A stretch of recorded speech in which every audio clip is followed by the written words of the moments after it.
Electoral bond పథకానికి సంబంధించిన వివరాలను 6 మార్చి 2024 తేదీ నాటికి సమర్పించాలని సుప్రీంకోర్టు చెప్పినా కూడా state bank of India BJP యొక్క ఎలక్టోరల్ వివరాలను సమర్పించకుండా ఇంకా సమయం కోరడాన్ని నిరసిస్తూ బీజేపీ మరియు ఎస్బీఐ యొక్క చీకటి ఒప్పందాన్ని ఎత్తి చూపుతూ జిల్లా కాంగ్రెస్ కమిటీ ఆధ్వర్యంలో నిజామాబాద్లో భారీ ర్యాలీ నిర్వహించారు. Modi down down, SBI down down అంటూ నినాదాలతో హోరెత్తించారు. అనంతరం జిల్లా కాంగ్రెస్ పార్టీ అధ్యక్షులు బాణాల మోహన్ రెడ్డి, మాజీ ఎమ్మెల్సీ ఆకుల లలిత్ నగర్ కాంగ్రెస్ కమిటీ అధ్యక్షులు కేశవ వేణు మాట్లాడుతూ బీజేపీ యొక్క ఎలక్టోరల్ బాండ్ వివరాలను సమర్పించాలని సుప్రీంకోర్టు చెప్పినప్పటికీ స్టేట్ బ్యాంక్ ఆఫ్ ఇండియా ఇప్పటి వరకు వివరాలను బయట పెట్టకపోవడం బీజేపీ మరియు ఎస్బీఐల చీకటి ఒప్పందానికి నిదర్శనమన్నారు.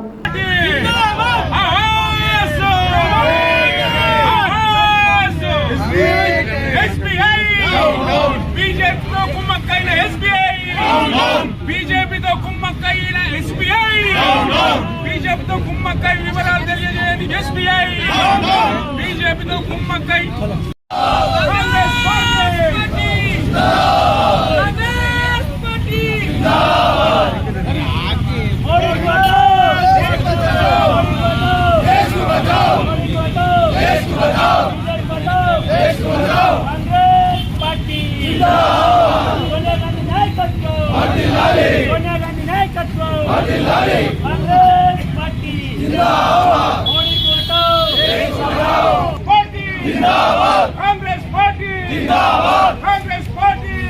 కార్యక్రమానికి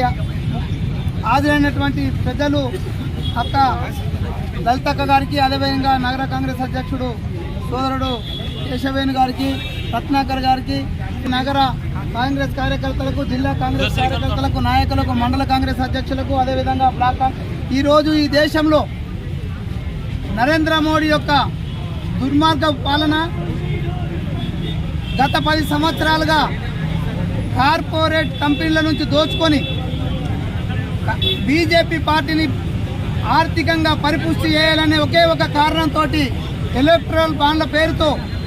ఈ దేశంలో ఉన్నటువంటి కార్పొరేట్ శక్తుల నుండి అక్రమంగా, అవినీతి పరంగా డబ్బులు సంపాదించినటువంటి పార్టీ బీజేపీ పార్టీ పైన సుప్రీంకోర్టు ఒక తీర్పు ఇచ్చింది. ఏంటంటే మార్చి 6 లోపు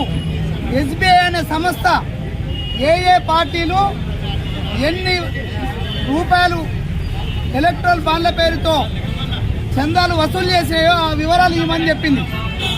నిజానికైతే ఈ దేశంలో బ్యాంకింగ్ వ్యవస్థ పూర్తిగా కంప్యూటరైజ్డ్. అంటే ఒక బటన్ నొక్కితే ఏ పార్టీకి ఏ కంపెనీ నుంచి ఏ కార్పొరేట్ శక్తుల నుంచి డబ్బులు వచ్చినాయో ఒక సెకండ్లో తెలియాల్సిన సందర్భంలో బీజేపీ నరేంద్ర మోడీ యొక్క ఒత్తిడి వలన ఈరోజు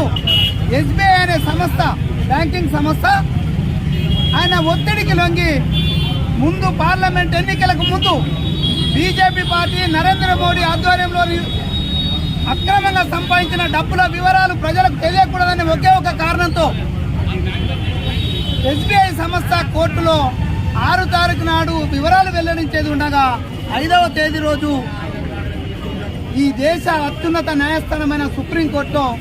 మాకు జూన్ 30 వరకు సమయం కావాలని పిటిషన్ వేయడం ఏదైతే ఉందో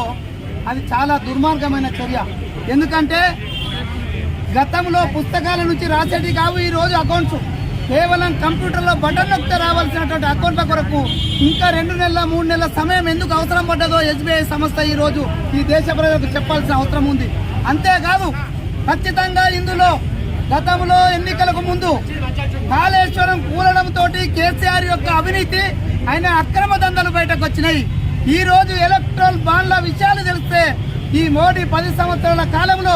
కార్పొరేట్ శక్తుల నుంచి ఎన్ని వేల కోట్ల రూపాయలు తీసుకున్నాడో ప్రజలకు తెలుస్తుందనే ఒకే ఒక ఉద్దేశంతో ఈ రోజు ఎస్బీఐ పై ఒత్తిడి తీసుకొచ్చి నరేంద్ర మోడీ ఈ రోజు ఎస్బీఐని పావుగా వాడుకొని ఆ వివరాలు తెలియకుండా చేసే విధానాన్ని కాంగ్రెస్ పార్టీ తీవ్రంగా తప్పుపడుతుంది.